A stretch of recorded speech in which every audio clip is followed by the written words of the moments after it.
Hello Wargamers, it's me Callum from Tabletop Banter, and today I'm going to do another Tactica video, this time looking at HQ choices and talking about which one might be best for you.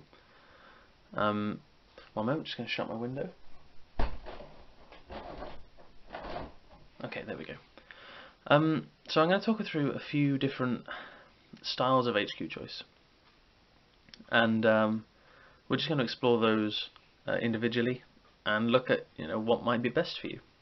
So as you can see here, I have 5 HQ choices from 5 different armies, and they all represent a different thing in themselves.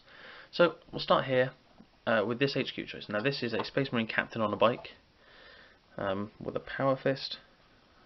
Let's just see if it will focus on him. Autofocus is misbehaving, but there. So his role, or the thing I'm talking about today, is your expensive or mobile HQ unit. Obviously, this Space Marine captain would have toughness 5. You'd probably give him artificer armor, the power fist, the bike. All of these things added together cost a lot of points. So he can become quite an expensive HQ choice. Now it doesn't make him bad. It just depends on your style of play. Obviously, toughness 5 will help against insta-killing and all those good things. He's got his 4-up invulnerable save, but really, is a big HQ choice worth the points? It's something you have to ask yourself more than anything. In my eyes, it can be, but really I'm starting to lean towards the cheaper HQ choices, which I'll talk about next. Now the other type of HQ choice I'm saying this fella could be is mobile, obviously on the bike, 12-inch movement. Now, is that something you want in your army? It's worth asking. If you have a mobile army, do you need a mobile HQ unit as well? I would say yes. And I would say even if you don't have a mobile army in general, so you're just foot slogging Space Marines, having a mobile HQ choice, how many times am I going to have to say that, can provide a sense of utility. Although he's not objective secured, so he becomes less useful with his mobility, unlike a tank, for example, or a troop choice tank. So there are ups and downs to taking both. The point of this video is not to tell you what to take. It's more to say maybe these are things you should consider, like giving him a bike and such. Just things to look at, things to think about when you're choosing your HQ choice. Goodness me. So yeah, I quite like the idea of the mobility, and I quite like expensive HQ choices, but that's just because they're more fun. On to the opposite end of the spectrum, as part and parcel of some Tempesta Scions I painted. Here is a Commissar. Come on. Oh, that's right. He's just a regular Commissar, and he costs 25 points in the game. Bolt pistol and close combat weapon, nothing fancy, and he is there to be as cheap as possible, so you can maximize the number of points you're spending on the other units. So again, this HQ choice has a purpose, just like the last one. This one over here is supposed to do a rather large role in the army, but this role, the role for this leader, is to be as cheap as possible and allow more troop choices, for example, or more fast attack slots for Valkyries or whatever it may be.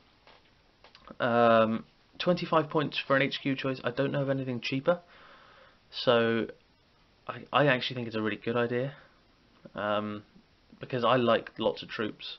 I think with my latest build, my Dark Angels, I'm going for quite a troop heavy list, because I like the utility and I want to try out my multiple small units, which I talked about last week a little bit more.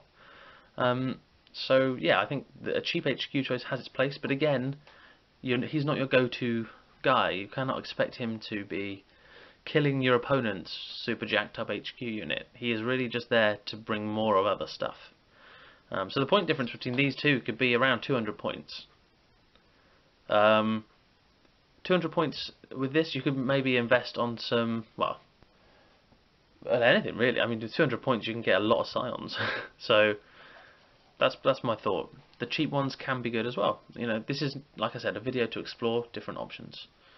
Here we have Company Master Balthazar. I don't know if it's... And who I've painted up very recently. So that'll preview my next army, the Dark Angels. Now, ooh, knocking the camera. This is to show the, I suppose, the bread and butter HQ choice. The plain but simple. You know, he costs about 130, 150 points in that region maybe. And that's, you know, 2-up save. He's pretty strong. He's not terrible. The cheapest you can get him down to is 90 points, but he's not supposed to be super cheap. But again, he's not supposed to be 220 points.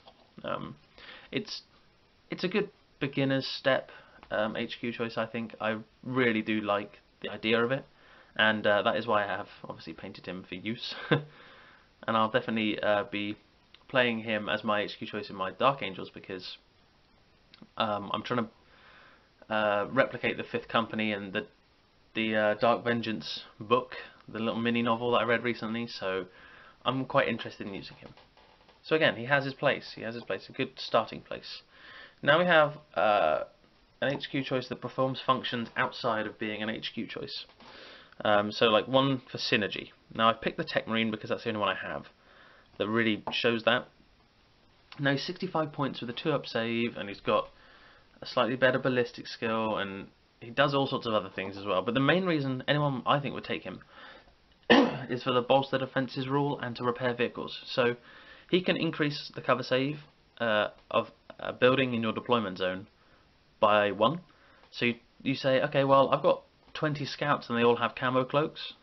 So that's what you do. You say, I'll take a Tech Marine because he can, you know, give them +1 cover save. So now they all have a 2-up cover save,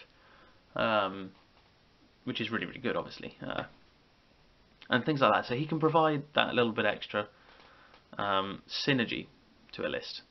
He's also really good for soaking up wounds. So if you stick him at the front of a, he doesn't have an invulnerable save, but a 2-up armor save for 65 points is pretty good. And he has a power axe and a power fist in the servo arm, and that comes stock at 65 points, which is really, really good.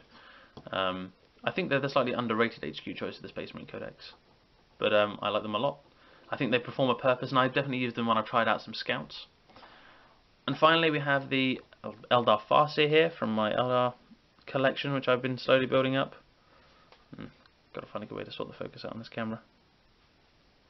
And they're a bit of a slow build, but this HQ choice represents the psychic support, and I think that is becoming ever increasingly important in 40k, especially in 7th edition. I really, really like the way that the psychic stuff works, and I think if you can take some, even if it's not a lot, just a little bit. So a 65-point librarian for Space Marines is another good example. Yeah, he only gets 2 psychic powers, or maybe 1 if you're trying to pick one off of a specific list. But at the end of the day, is that bad?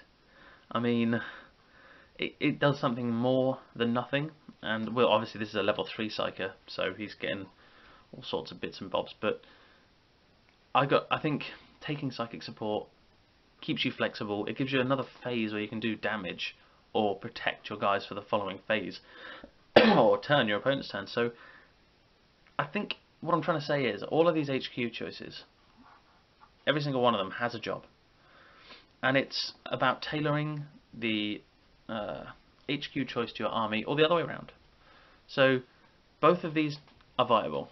All 5 of these are viable if you build your army around them in the right way. Now, I can't tell you how to do that. It's up to you. The idea of this video was to just talk about, you know, 5 main types of HQ choice, and or 6 if you include this one twice, and to give you that little bit of insight, that little spark to go off and look at your HQ choices or look at your army, and then build around that. Which is what I've been doing lately with my lists. I've been trying to work on that a bit myself, as it's something I've only really picked up recently. And I just thought I'd share that bit of knowledge with you. So yeah, just these 5 HQ choices, and yeah, I mean, it's up to you what you choose to, which route you choose to go down. Obviously I've gone all 5, but I think I'm getting off topic, so I'll end it here. Thank you very much for watching. Don't forget to like, subscribe, and comment below. Let me know what you think of this video. Has it helped you discover a few ideas. What are your favourite HQ choices? And if anyone can tell me how many times I said that wrong, then good on you, because I think it's quite a few. Alright, well, thanks for watching, and don't forget, have fun.